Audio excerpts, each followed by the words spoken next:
Imagine you're looking at a financial dashboard, right? And you see a stock that has surged 28% in just the last 30 days. Yeah, that is a massive, massive jump. Right. I mean, it's basically printing money at this point. It's boasting record-breaking profits, and it's riding this massive wave of retail enthusiasm. Oh, absolutely. The FOMO is real. But then, you look a little closer at the actual data. Because at the exact same time that all these everyday traders are just rushing in, the people who actually run the company, The insiders. the insiders, exactly, they're quietly dumping tens of millions of dollars of their own stock.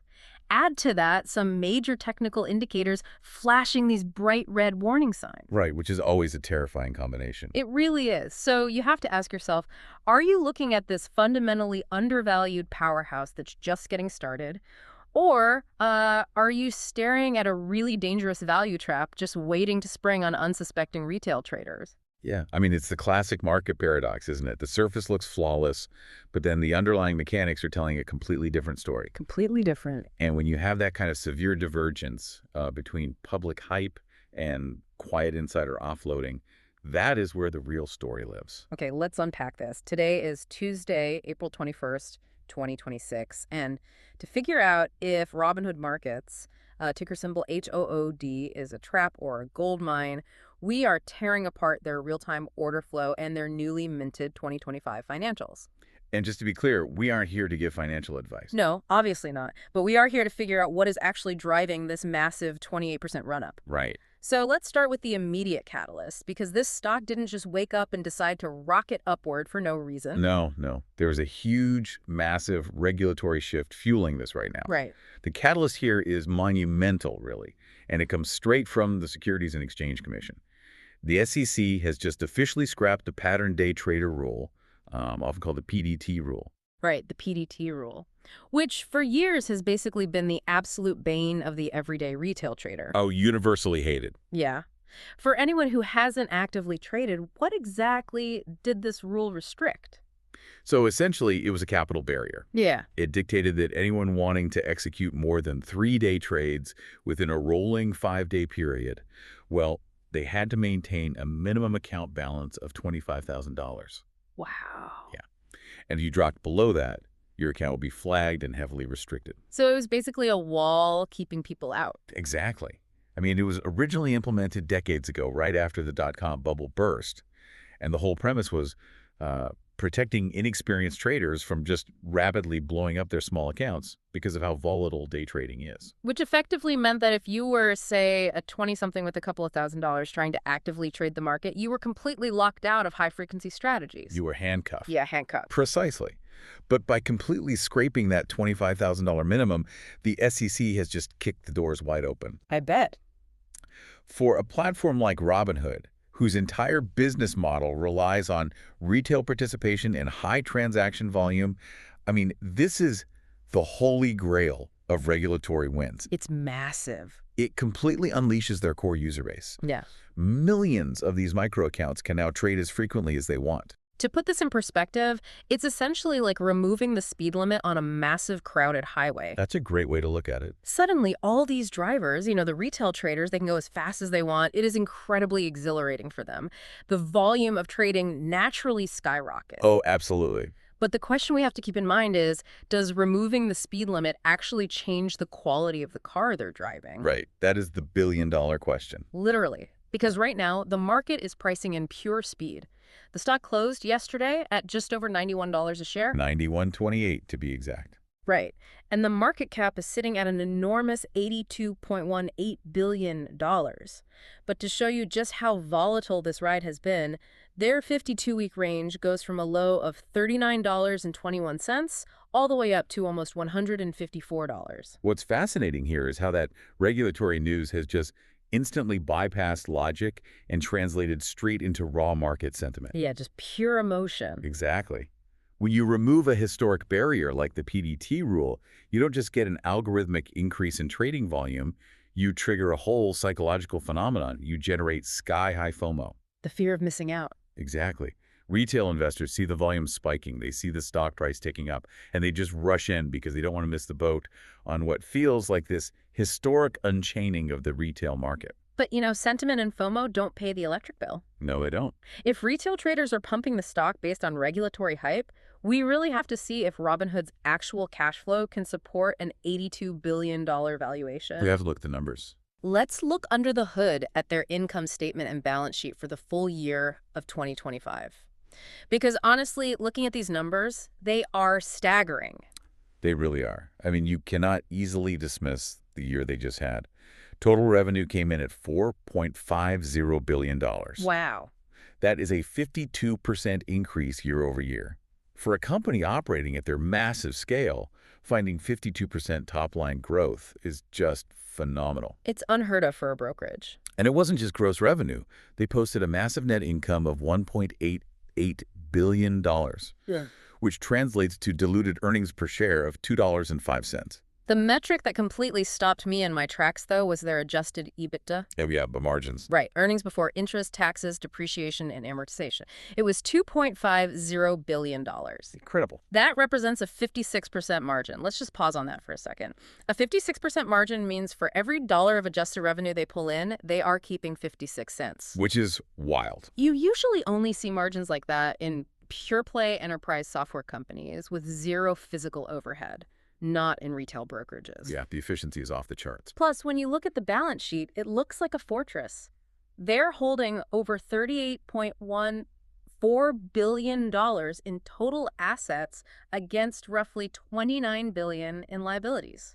And crucially, they have $4.30 billion in pure cash and equivalents just sitting there. Just sitting there. Yeah, those mechanics form the absolute bedrock of the bull case for Robinhood right now. The bulls argue that these financials prove Robinhood has evolved. They are no longer just that, meme stock brokerage from 2021. Right, they're growing up. Exactly. They are building a genuine financial super app. And they have specific product growth to validate that narrative, too. Take the Robinhood Gold Card, for instance. Oh, yeah, I've seen that everywhere. Right, it's their premium credit card offering, and it hit $10 billion in annualized spend in 2025. $10 billion. That is a very serious footprint in traditional consumer credit. It is. But even more aggressively, they expanded into prediction markets, which saw 12 billion contracts traded in 2025 alone. Wait, explain prediction markets really quickly for anyone who isn't familiar. Sure. So prediction markets essentially allow users to bet on a binary outcome of real-world events. Politics, pop culture, whatever. It is high frequency, highly engaging, and incredibly lucrative for the platform facilitating it. So they're getting a cut of all of that action. Exactly. By integrating credit cards, crypto, and event betting, they are diversifying their revenue streams and basically capturing their users' entire financial ecosystem. Okay, wait. Let me push back here. Because if you are listening to this, you're probably wondering the exact same thing I am. All right, what is it? If this company is raking in $4.5 billion with 56% margins, and they have over $4 billion in pure cash, why on earth are the bears calling this stock a value trap? How can any analyst look at that income statement and just slap a sell rating on it? It all comes down to the quality of that revenue, and more importantly, the multiple you are paying for it. The valuation? Right. The bear case is built entirely on valuation risk. Right now, Robinhood is trading at a price to earnings, or PE, ratio of about 44. Which is incredibly steep for the financial sector. Extremely steep. Paying 44 times earnings means investors aren't paying for Robinhood's performance today. They are pricing in an expectation of massive, flawless, uninterrupted future growth. All right. It basically means if profits stayed exactly flat, it would take 44 years to earn back your investment. You have to be perfect to justify a 44 multiple. And I'm guessing the bears don't think Robinhood is perfect. Not at all. Yeah. Critics argue that Robinhood's revenue is the furthest thing from perfect because it relies so heavily on unpredictable, highly speculative trading behavior. Ah, so it's a fair weather model. Exactly. Like when the market is hot, when crypto is surging, when retail traders are feeling brave, Robinhood makes an absolute fortune. They rake it in. But if we hit a macroeconomic recession, or if that retail enthusiasm just suddenly cools off, that transactional revenue can evaporate almost overnight. That makes a lot of sense. Bears argue Robinhood isn't a stable financial services company like a traditional diversified bank. They are a platform that essentially monetizes market volatility. Which is risky. Very.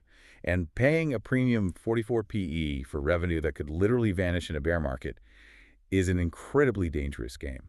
So we have this fundamental tug of war going on here. Record-breaking cash flow and massive margins on one side, but a really expensive price tag for potentially unstable revenue on the other. A classic standoff. If the fundamentals are that polarized, we need to look at what traders are actually doing with their money right now. Let's pivot to the technical analysis to separate the emotional narrative from the cold, hard math of the charts. Okay, looking at the real-time order flow, there's very strong, sustained buying pressure around the $88 level. Okay, so 88 is acting as support. Exactly. That was the day's low, and it is acting as a very solid floor or support level. Every time the price dips toward 88, buyers just step right in and push it back up. So there's a safety net there for now. Yes.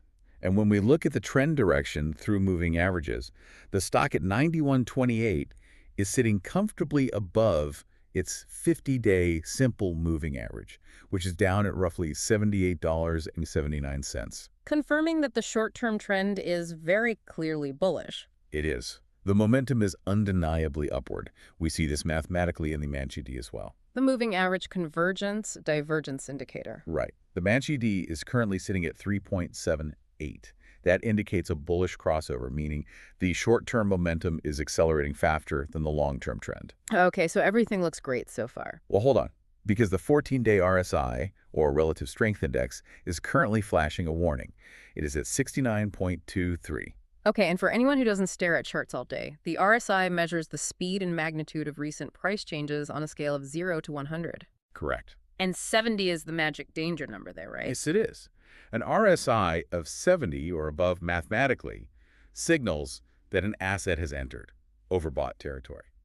Which means what, practically? It means the buying pressure has been so intense for so long without any meaningful consolidation that the stock is stretched too far, too fast, and is highly vulnerable to a sudden pullback. I always like to think of these two conflicting indicators like a runner on a track. Okay, I like this. It's like a runner sprinting at their absolute top speed. You know, that forward momentum, that undeniable speed is your max E, showing they are flying. Right, they're moving fast. But the runner is wearing a heart rate monitor, which is our RSI, and that monitor is flashing bright red at 69, warning us that they are nearing total biological exhaustion. That is a perfect analogy. They might be moving incredibly fast right now, but mathematically, they cannot sustain that sprint forever. It's in the severe danger with a heart rate that high is that you only need a tiny pebble on the track to cause a catastrophic fall. And what's the pebble for Robinhood right now? For Robinhood, that pebble, or really that massive brick wall, is the 200-day simple moving average.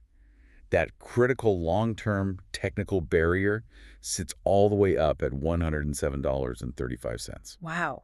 So even with this massive 28% surge over the last month, they are still trading well below their long-term average. Which is a major, major signal of long-term underlying weakness. Really? Oh, yeah. Institutional investors watch the 200-day average religiously. That $107 level is going to act like a concrete ceiling. To break through it, Robinhood won't just need everyday retail momentum.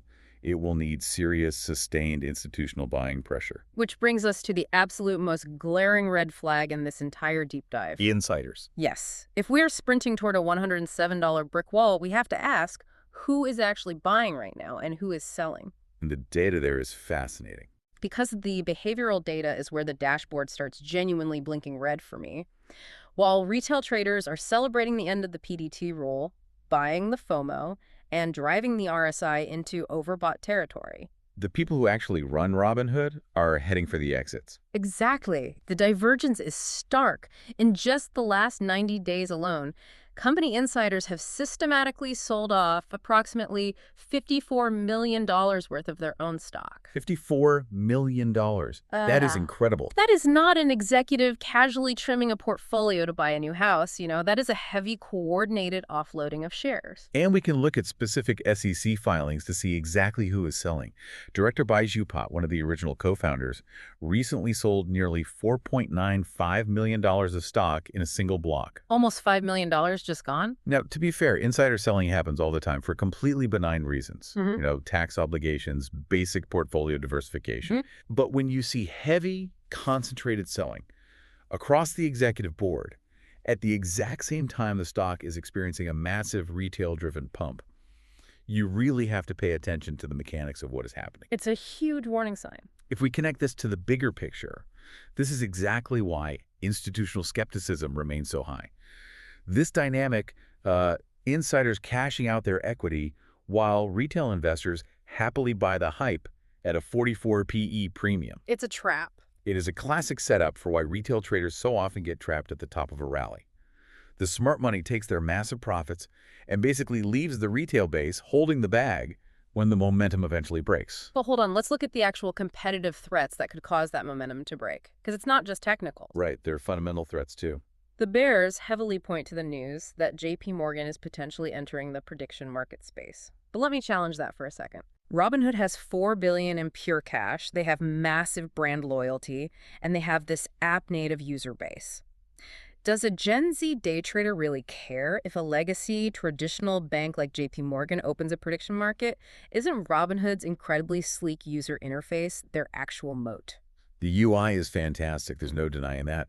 But UI doesn't protect your margins against an institutional titan. Really? JP Morgan entering this space is a tectonic threat because of their infrastructure and their cost of capital. Robinhood's prediction market thrives on liquidity. Right, you need buyers and sellers. JP Morgan has virtually unlimited capital and deep institutional trust. They don't need to win over the Gen Z day trader. Yeah. They just need to attract the massive institutional whales who provide the actual liquidity for those markets. Oh, I see. If JP Morgan siphons off the heavy volume traders by offering better pricing or deeper order books, Robinhood's incredible 56% margins could compress almost instantly. Wow. And remember, they're priced at a 44 multiple. If those margins shrink even slightly, the entire valuation thesis just collapses. So what does this all mean? That is the big question. If you are sitting at home looking at your portfolio and trying to make sense of this, how do you weigh these violently conflicting realities? We have the undeniable regulatory tailwind of the SEC scrapping the PDT rule. Which is huge. We have objectively record-breaking 2025 financials with cash flow most tech companies would envy. Yep. But on the other side of the scale, we have heavy insider selling, a looming technical ceiling at the 200-day moving average, and JP Morgan threatening their most lucrative new market. It's a lot to process. But you really have to process this through two distinct time frames, the short-term reality and the medium to long-term reality. Okay, let's start with the short term. In the short term, meaning the next few weeks, the outlook remains highly bullish. The momentum from the SEC rule change is still very fresh, and the market is already pricing in optimism for the upcoming Q1 earnings report, which is estimated to drop on April 28th, 2026. So just around the corner. Exactly. Until that data is released, the retail FOMO is likely going to keep driving strong, immediate price action, continually testing that $88 support and pushing upward. But the medium to long-term outlook is where the analyst community completely fractures, right? Oh, it is wild. With the consensus rating technically says strong buy, but when you look at the actual price targets these analysts are setting, the spread is historically chaotic. It's all over the place. The median price target sits around $105.73. The high target is all the way up at $172. But then you look at the lowest target. The lowest target is $18. Yeah. 18. What are you supposed to do with a spread of over $150? It essentially means nobody on Wall Street actually agrees on what this company is going to be. That massive spread tells you everything you need to know about the dual nature of Robinhood's risk. The analysts projecting $172 are pricing in the financial super app thesis, executing absolutely flawlessly. Right, they see the vision. They are looking at Robinhood's recent integration of the Bitstamp crypto exchange, the expansion of their IRA retirement accounts, and they're projecting that as these services mature, they will lock users into the ecosystem long term. Which justifies that crazy high valuation. Right, justifying a target of around $130 or more by late 2026. And the analysts screaming $18, what are they seeing? They are looking at the $54 million in insider selling. They're looking at the 44 valuation multiple. They are factoring in JP Morgan's infrastructure threat. So all the red flags. All of them. And they are betting that the retail trading bubble will inevitably burst, taking Robinhood's highly volatile transaction revenue down with it. So to synthesize all of this, Robinhood is currently a pure momentum play. That's exactly what it is. It is a high-stakes tug of war. On one side, you have record high cash flow and an unleashed retail base sprinting forward. On the other side, you have looming institutional competition and that massive technical test waiting right above at the 200-day moving average. At 107.35. Right. And until it cleanly breaks through that $107 ceiling with real institutional volume, it basically remains a highly speculative battleground. It really requires a clear, unemotional understanding of the difference between a short-term momentum trade and a long-term fundamental investment. Absolutely. To briefly recap the incredible tension we've unpacked today, we are looking at a company achieving absolute record margins and experiencing massive retail adoption thanks to a historic regulatory win. The PDT rule being gone is just massive. But at the exact same time, it is walking a razor-thin tightrope between overbought technical indicators and sustained insider selling. It is a stock moving at terminal velocity, but the warning lights on the dashboard are definitely flashing. Flashing bright red. Which brings us to a final lingering question. I want you to ponder on your own as you digest all these numbers. Let's assume Robinhood actually succeeds. Okay, best case scenario. Right. Let's say they complete their evolution into a daily financial super app with credit cards, retirement accounts, and deep crypto integration.